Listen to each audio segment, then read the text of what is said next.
Everybody, welcome back to my YouTube channel. In this tutorial, I will discuss how to install iOS 16.5 developer beta 4 on your iPhone and iPad. So let's get started without wasting time. First of all, go to your Safari and then search for betaprofile.dev.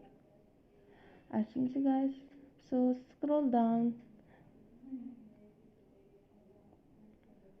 As you can see, guys, it's available iOS 16.5 beta 3.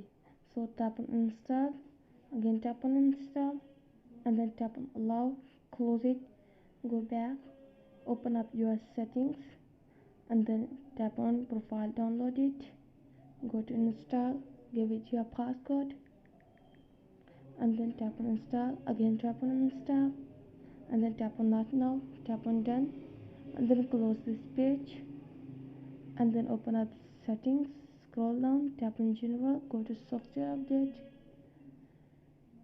As you can see, guys, iOS 16.5 developer beta 4 is in download and install. So that's for today video. If the video helpful, please like the video, subscribe my channel. If you have any problem, let me in the comment. I help you more. Thanks for watching.